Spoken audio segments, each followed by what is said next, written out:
Properties of colloids discussion करने जा रहे हैं। Number 1 point heterogeneous mixture. तो हेट्रोजीनियस नेचर हमने पढ़ा है, दिखता होमोजीनियस है कोलाइडल सॉल्यूशन बट एक्चुअली होता हेट्रोजीनियस है। जैसे मिल्क है, ब्लड है, इंक है, ये सब हेट्रोजीनियस हैं लेकिन अपीयर होते हैं homogeneous. Colloidal solution is heterogeneous in nature consisting of 2 phases. तो बताया जा रहा है कि 2 फेज कंसिस्ट कर रहा है, okay, called the disperse phase, जिसके बारे में ऑलरेडी पढ़ चुके हैं, जो कि सोल्यूट का फेज होता है, जिसको कहेंगे discontinuous phase, and the dispersion medium, जो कि कंटिन्यूस फेज कहलाएगा। ऑलरेडी दोनों का डिस्कशन कर चुके हैं। ये सॉल्वेंट के लिए होगा और वो डिस्पर्स फेज सॉल्यूट के लिए होगा। जैसा कि आप इसमें देख रहे हैं, तो ये कोलाइडल डिस्पर्जन है, ये सारे सॉल्यूट पार्टिकल्स हैं, तो ये डिस्पर्स फेज हो जाएगा। लेकिन ये जो मीडियम आप देख रहे हैं ये कहलाता है डिस्पर्जन मीडियम। सॉल्वेंट को डिस्पर्जन मीडियम कह रहे हैं और सॉल्यूट को डिस्पर्स फेज के नाम से जान रहे हैं। ये हेट्रोजीनियस मिक्सचर है but appears to be what, homogeneous. दिखता होमोजीनियस है, होता हेट्रोजीनियस है। ये डिस्पर्जन मीडियम को इन्होंने इससे डिनोट किया और वाइट कलर वालों को डिस्पर्स फेज से डिनोट किया है। ये एक इन्होंने बनाया हुआ है कोलाइडल सॉल्यूशन के बारे में। तो colloidal solution consist of 2 phase, disperse phase and the dispersion medium. Disperse phase में किसको रखते हैं, सॉल्यूट को। डिस्पर्जन मीडियम किसका होता है, सॉल्वेंट का होता है, ओके। डिस्पर्स फेज का दूसरा नाम क्या है, ये कंटिन्यूस नहीं होता। डिस्पर्स फेज डिसकंटिन्यूस फेज भी कह सकते हैं, लेकिन डिस्पर्जन मीडियम कंटिन्यूस फेज में होता है। तो नेक्स्ट है हमारा साइज ऑफ पार्टिकल। तो next point size of particle है। साइज ऑफ पार्टिकल क्या बताया कोलाइडल सॉल्यूशन का, ये हमेशा 1 नैनोमीटर से 100 नैनोमीटर के बीच में लाई करता है। मींस 10⁻⁻7 से 10⁻⁵ सेंटीमीटर के बीच में लाई करेगा। 1 नैनोमीटर से 100 नैनोमीटर। मैंने आपको कहा कि कुछ जगहों पर 1000 नैनोमीटर भी डिस्कस किया है बट हम 100 नैनोमीटर तक ही करेंगे। हमारी सीबीएसई टेक्स्ट बुक इसी सेंटीमीटर डेटा पे वर्कआउट करती है। In between those of true solution and suspension.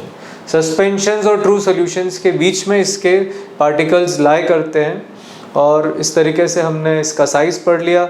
इसका साइज़ ट्रू सॉल्यूशन के सॉल्यूट पार्टिकल और कोलाइडल सॉल्यूशन के सॉल्यूट पार्टिकल के मिड में होता है। तो सबसे सॉल्यूशन मतलब ट्रू सॉल्यूशन, उसका साइज़ सबसे स्मॉलेस्ट है। फिर कोलाइड्स का साइज़ उससे बड़ा है और सस्पेंशन का पार्टिकल का साइज़ सबसे लार्जेस्ट है, जैसा कि आप इस पिक्चर में, इस डायग्राम में देख रहे हैं। देन फिल्ट्रेबिलिटी। तो कोलाइडल सॉल्यूशन तो इजीली फिल्टर पेपर से पास हो जाते हैं क्योंकि इनके साइज स्टिल स्मॉल है और ये पोर्स में से ये पास हो जाते हैं।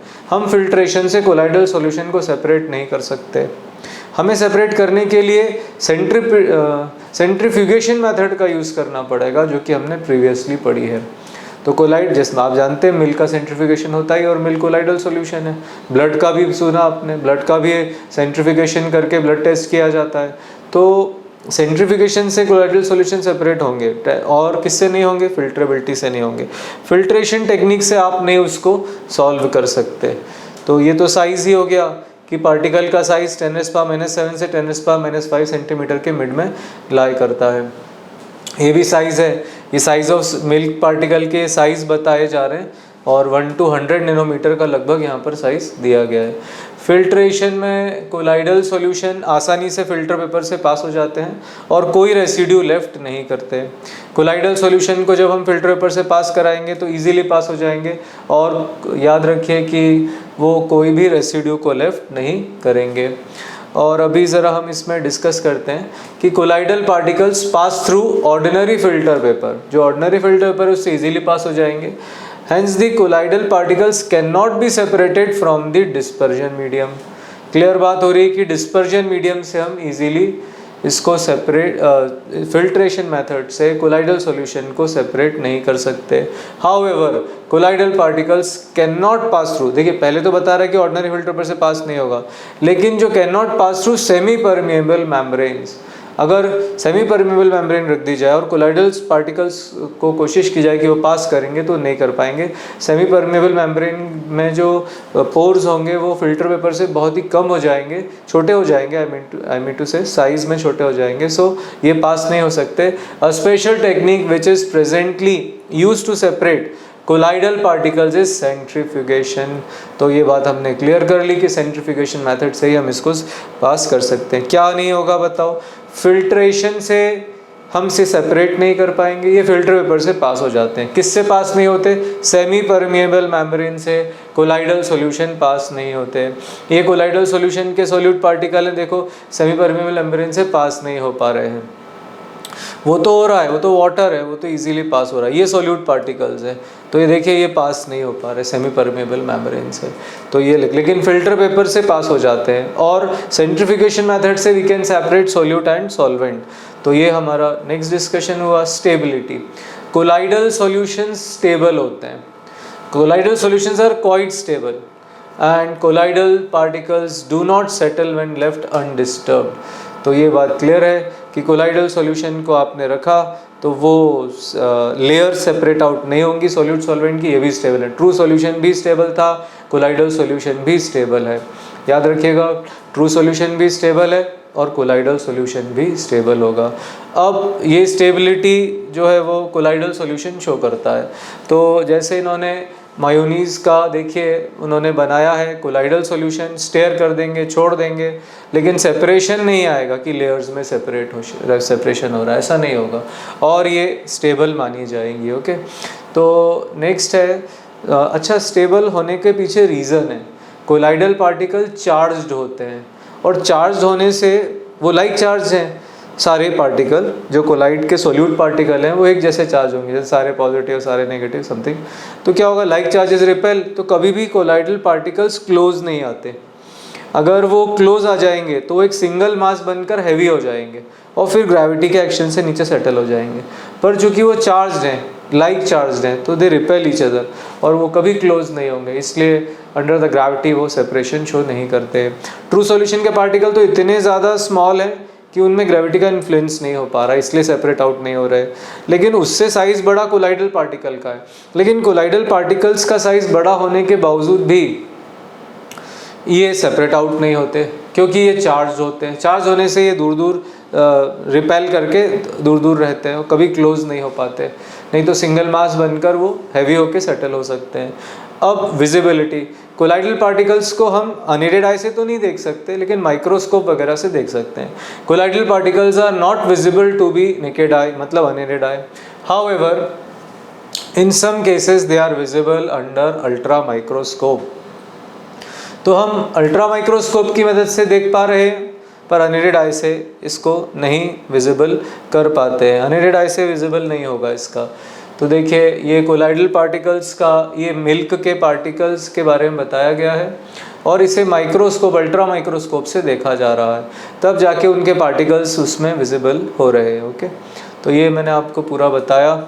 इसमें अलग अलग जो भी पार्टिकल्स होंगे, फैट के, प्रोटीन के, जो भी होगा वो सारा जो है इसके अंदर क्लियरेंस हो जाएगा, उसमें ऑब्जर्वेशन आएगा जो भी पार्टिकल्स प्रेजेंट होंगे मिल्क के अंदर। तो ये माइक्रोस्कोप से हमने देखा कि वो देखा जा सकता है।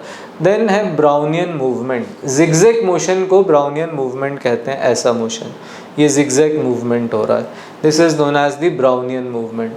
तो ब्राउनियन मोशन क्या होता है? ब्राउनियन मूवमेंट से तो आप ये कोलाइडल सॉल्यूशन के पार्टिकल हमेशा ब्राउनियन मूवमेंट को शो करते हैं। When colloidal particles are placed under an ultra microscopy, यानी अल्ट्रा माइक्रोस्कोप से देख रहे हैं क्या हो रहा है, they are seen to be continuously moving in a zigzag path, वो zigzag path में मूव होते हुए दिख रहे हैं। such a movement of pollen grains suspended in water was first time observed by Robert Brown।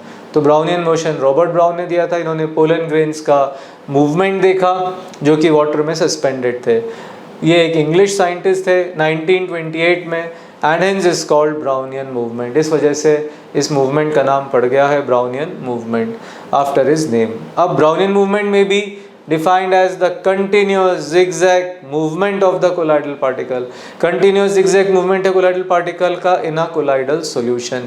colloidal solution में उसका zigzag path ही क्या कहलाता है? ब्राउनियन मूवमेंट कंसिडर किया जाता है। जैसा कि आप देख रहे हैं, मैं ये नहीं कह रहा कि कोलाइडल सॉल्यूशन है, बस ये जिगजैग मोशन इसके अंदर ऑब्जर्व आप कर रहे हो, इसी को समझा, यही ब्राउनियन मूवमेंट को समझाने के लिए बोला गया है।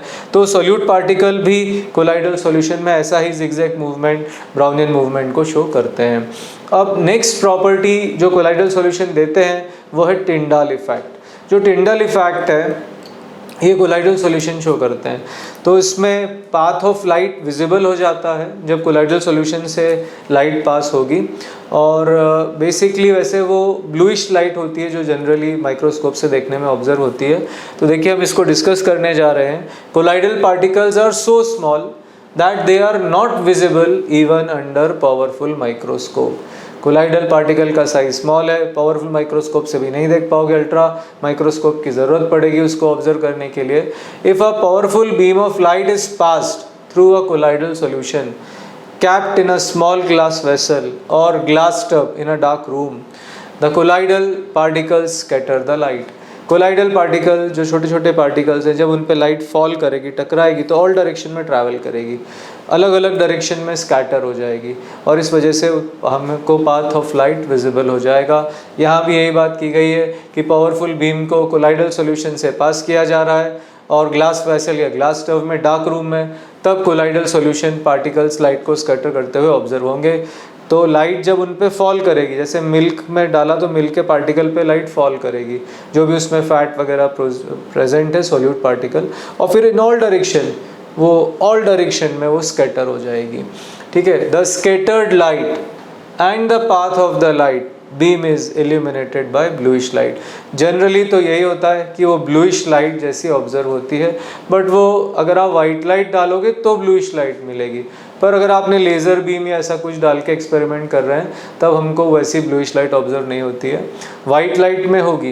And visible inside the glass vessel, glass vessel के इनसाइड आपको ब्लूइश लाइट मिलेगी, क्योंकि white light is made up of 7 colour, जिसमें से टिंडाल इफेक्ट में होता है कि जब वाइट लाइट पास कराते हैं कोलाइडल सॉल्यूशन से तो वो पूरा पाथ ब्लू लाइट में विजिबल हो जाएगा। ब्लू लाइट में विजिबल क्यों होगा? क्योंकि उस समय ब्लू लाइट मोर स्कैटर्ड हो जाएगी 7 कलर ऑफ लाइट में से कोलाइडल सॉल्यूशन में पास होते वक्त, इसलिए पूरा पाथ ब्लूइश लाइट में दिखेगा। लिख रहा है ना कि beam is illuminated by bluish light and visible inside the glass vessel. This scattering of light by colloidal particle is termed as Tyndall effect। इस तरीके से इसे टिंडल इफेक्ट कहते हैं। This is an optical property, मतलब light की property. Optical property का मतलब लाइट की property of colloidal solution. A colloidal mixture and a true solution can be identified by Tyndall effect. तो अगर आपको ट्रू सॉल्यूशन और कोलाइडल सॉल्यूशन में डिस्टिंग्विश करना है तो आपको उसमें से लाइट बीम पास करानी पड़ेगी। तो हमने देख लिया था एक्सपेरिमेंट में कि जो हमारे ट्रू सॉल्यूशंस है उनमें तो लाइट का पाथ विजिबल ही नहीं होता, क्योंकि पार्टिकल का साइज़ इतना छोटा है कि जब लाइट उस पर फॉल करती है तो डिफरेंट डायरेक्शंस में डाइवर्ट नहीं हो पाती है और सीधी पास हो जाती है, हमें विजिबल ही नहीं है। लाइट स्कैटर नहीं हुई इसलिए विजिबल नहीं हुई ट्रू सॉल्यूशन में। कोलाइडल सॉल्यूशन में लाइट स्कैटर होगी, मतलब फैल जाएगी, इस वजह से वो उसका पाथ वहाँ विजिबल होगा लाइट का। और the colloidal particles are big enough to scatter light passing through it. As a result, the path of light becomes visible.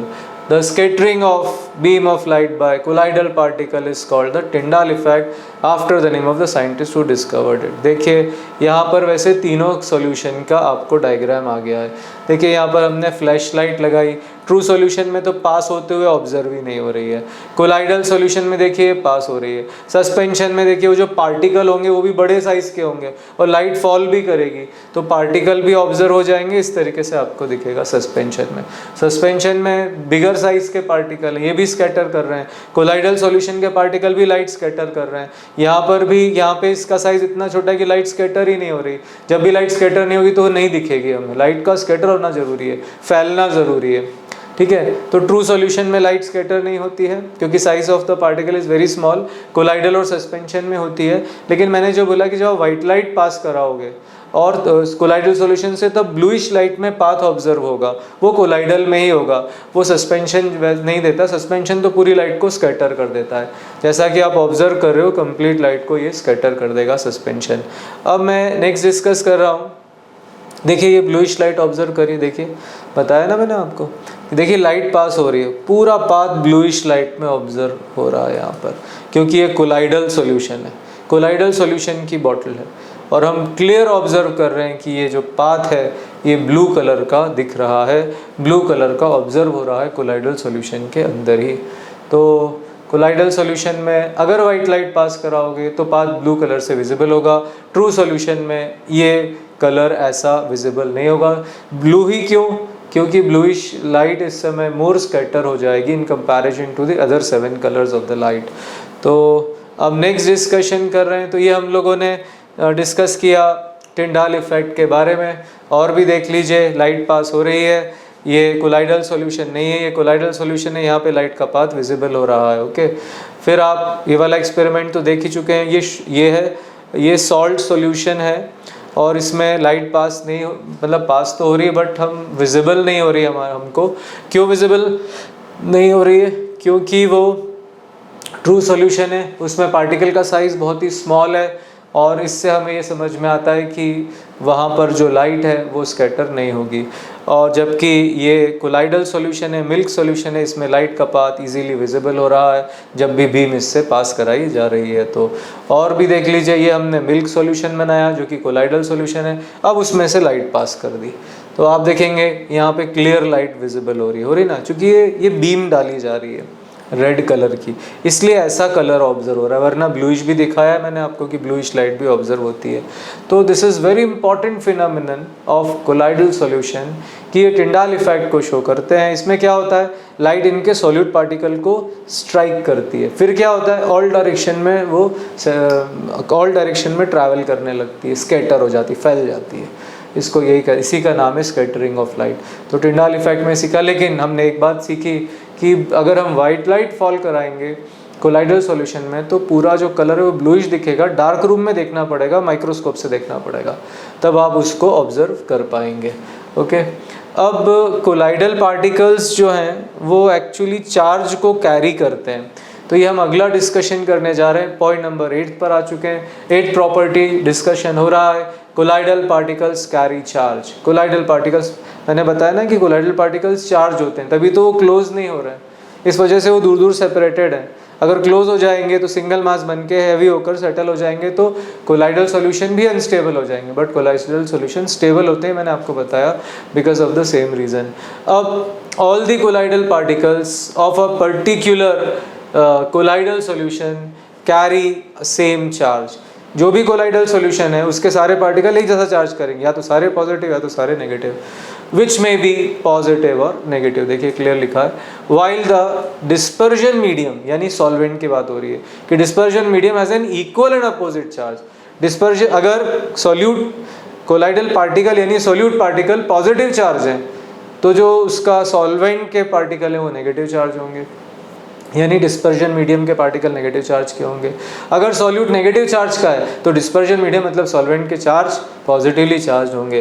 तो लिख रहा है has an equal and opposite charge, since like charges repel each other, like charge एक दूसरे को repel करते हैं, therefore when a colloidal solution is left undisturbed, तो लाइक चार्ज रिपेल कर रहे हैं। देखिए जब आपने किसी कोलाइडल सॉल्यूशन को अनडिस्टर्ब छोड़ दोगे, left undisturb, the similarly charged colloidal particles do not come close and remains dispersed in the solution। तो वही मैंने बताया ना, क्योंकि वो पार्टिकल चार्ज हैं तो क्लोज नहीं आएंगे, क्योंकि लाइक चार्ज रिपेल करते हैं, दूर दूर रहेंगे, इसलिए सेटल नहीं होंगे। और लिख रहा है कि in other words particles of the colloid do not settle down, settle down नहीं होते, लेयर सेपरेट नहीं होती, unlike the particles of suspension and hence the colloidal solutions are quite stable। True solution stable थे क्योंकि उनके particle का size इतना छोटा है कि ग्रेविटी के इफेक्ट में भी नहीं आ पा रहे हैं, वो इतने हैवी नहीं है, मास नहीं है, इसलिए सेटल नहीं हो रहे, तो सेपरेट आउट नहीं हो रहे, तो वो स्टेबल है। कोलाइडल सॉल्यूशन का साइज का पार्टिकल का साइज, सॉल्यूट पार्टिकल का साइज ग्रेटर है, बिगर है than the particle of the true solution. फिर भी जो कोलाइडल सॉल्यूशन है के पार्टिकल्स हैं वो लेयर सेपरेट आउट कर देते हैं, नहीं कर पाते हैं। रीज़न क्योंकि उनके जो पार्टिकल्स हैं वो चार्ज्ड हैं और वो रिपेल करेंगे, ये मैं आपको एक दो बार और बता चुका हूँ। तो मैंने बता दिया कि कोलाइडल सॉल्यूशन स्टेबल हैं क्योंकि पार्टिकल चार्ज हैं, इसलिए वो स्टेबल है। देखिए यहाँ पे चार्ज की बात हो रही है, ये पूरा कोलाइडल पार्टिकल है, पॉजिटिवली चार्ज है, उसके surround negative charge solvent particle का हो सकता है। ये देखिए, ये कोलाइडल पार्टिकल के चार्ज के बारे में डिस्कशन किया गया है। और आप इसमें भी देख रहे हैं कि ये कोलाइडल पार्टिकल्स का बताया गया, अगर आप इलेक्ट्रोड डिप करोगे तो चूंकि वो चार्ज पार्टिकल हैं तो मूव करेंगे, फ्लो करेंगे। इस तरीके से कोलाइडल पार्टिकल चार्ज को कैरी करता है, जैसा कि हमने ऑब्जर्व किया।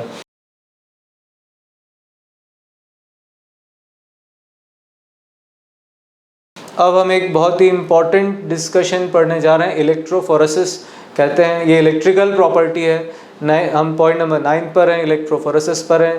This is the electrical property. ये इलेक्ट्रिकल प्रॉपर्टी है किसकी? कोलाइडल सॉल्यूशन की। हमने पढ़ लिया कि कोलाइडल सॉल्यूशन चार्ज होते हैं, कोलाइडल सॉल्यूशन में चार्ज पार्टिकल प्रेजेंट होते हैं। सॉल्यूट पॉजिटिव तो सॉल्वेंट नेगेटिव, अगर सॉल्वेंट नेगेटिव पॉजिटिव तो सॉल्यूट नेगेटिव, एक को डिस्पर्स फेज और एक को कह रहे हैं डिस्पर्जन मीडियम। अब इलेक्ट्रोफोरेसिस में क्या होगा, जब आप इलेक्ट्रोड डिप करोगे तो ये जो चार्ज पार्टिकल इनका माइग्रेशन होगा towards the oppositely charge electrode, जैसा कि आप इसमें ऑब्जर्व कर रहे हैं। देखिए यहाँ पर क्या हो रहा है, इस पूरी टेस्ट ट्यूब में कोलाइडल सॉल्यूशन भर लो।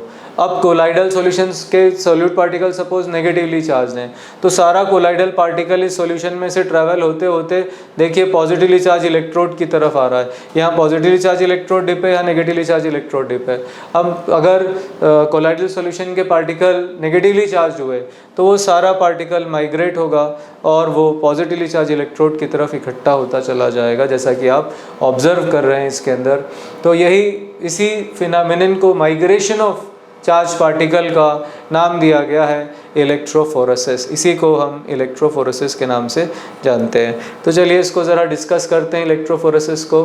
तो बता रहा है कि due to the presence of particular type of electrical charge, the colloidal particles in a colloidal dispersion move towards a particular electrode under the influence of electric field। मतलब जब आप इलेक्ट्रोड डिप करोगे तो जो डिस्पर्जन मीडियम में present colloidal particle है वो जिस पर्टिकुलर चार्ज का है वो उसके अपोजिट चार्ज इलेक्ट्रोड की तरफ मूव करेगा, इलेक्ट्रिक फील्ड के इन्फ्लुएंस में मूव करेगा। The direction of movement of colloidal particle is divided by the nature of charge present on them. जो उस कोलाइडल पार्टिकल का नेचर ऑफ चार्ज होगा उसके बेसिस पर वो मूव करेगा। If the colloidal particle carry positive charge they move towards negatively charge electrode cathode. अगर वो पॉजिटिव चार्ज के हैं तो वो कैथोड की तरफ जाएंगे और अगर वो नेगेटिव चार्ज के हैं तो वो एनोड की तरफ जाएंगे। एनोड पॉजिटिवली चार्ज है। When subjected to an electric field, यानी जब आप इलेक्ट्रिक करंट सेट करोगे, इलेक्ट्रिक फील्ड बनाओगे, तब ये ऐसा होगा। Okay, and if the colloidal particles carry negative charge, अगर उनका चार्ज नेगेटिव हुआ तो they move towards positively charge electrode anode. This phenomenon is called electrophoresis. जैसे चार्ज का होगा उस तरीके से मूवमेंट यहाँ पर बताया जाएगा। ओके, जैसे देखिए यहाँ पे ये सब नेगेटिवली चार्ज हैं तो ये मूव कर रहे हैं पॉजिटिव चार्ज इलेक्ट्रोड की तरफ। वहीं पर अगर आप इस पे ध्यान देंगे, देखिए पूरा मूवमेंट होके सब पे स्टिक हो गया। ये देखिए यहाँ पूरा इकट्ठे हो गए। तो सॉल्यूट कोलाइडल सॉल्यूशन में जो सॉल्यूट पार्टिकल हैं वो चार्ज हैं। अगर वो नेगेटिवली चार्ज हैं तो वो पॉजिटिव इलेक्ट्रोड की तरफ अट्रैक्ट होंगे, अगर वो पॉजिटिवली चार्ज हैं तो वो नेगेटिव इलेक्ट्रोड मतलब कैथोड की तरफ अट्रैक्ट होंगे। इलेक्ट्रोफोरेसिस होने के पहले ये ऐसा दिख रहा था, लेकिन इलेक्ट्रोफोरेसिस होने के बाद ये ऐसा दिख रहा है। यहाँ पर पूरे इलेक्ट्रोड्स के साथ ये सारे पार्टिकल्स आके यहाँ पर देखिए ग्रुप्ड हो गए, इकट्ठे हो गए। तो ये हम लोगों ने डिस्कशन कर लिया। नेक्स्ट पॉइंट, इलेक्ट्रोफोरेसिस ओवर हो गया। क्या सीखा? इलेक्ट्रोफोरेसिस क्या होता है? हमने सीखा कि कोलाइडल सॉल्यूशन जो सॉल्यूट पार्टिकल हैं वो चार्ज होते हैं, जिन्हें हम कोलाइडल पार्टिकल भी कहते हैं। अब जैसे ही हम इसमें इलेक्ट्रिक फील्ड सेट करते हैं, मतलब इलेक्ट्रोड डिप करके सर्किट कंप्लीट करते हैं, तो इनका migration towards oppositely charge electrode की तरफ होने लगता है। इस माइग्रेशन को ही कहा गया है इलेक्ट्रोफोरेसिस। अब मैं नेक्स्ट पॉइंट पर हूँ, पॉइंट नंबर 10 पर आ गया हूँ। 10 पॉइंट बता रहा है कि colloidal solution appear to be homogeneous but are actually heterogeneous in nature. तो कोलाइडल सॉल्यूशन दिखता तो होमोजीनियस है पर होता कैसा है? ये हेट्रोजीनियस होता है। Okay, This happens because of particle size 1 nanometer to 100 nanometer, which is quite close the particles in true solution. We cannot see the particles in colloid solution as we do in case of the suspension, but these can be seen under a microscope. Ultra microscope वगैरह की मदद से देखा जाता है। तो क्या सीखा? दिखते होमोजीनियस हैं हेट्रोजीनियस। क्यों होमोजीनियस दिख रहे हैं? क्योंकि पार्टिकल का साइज छोटा है, स्मॉल है, 1 नैनोमीटर से 100 नैनोमीटर के बीच में, इस वजह से ऐसा हो रहा है। लेकिन हम इनको अनएडेड आई से तो नहीं देख सकते, पर माइक्रोस्कोप वगैरह की मदद से, अल्ट्रा माइक्रोस्कोप की हेल्प से देख सकते हैं।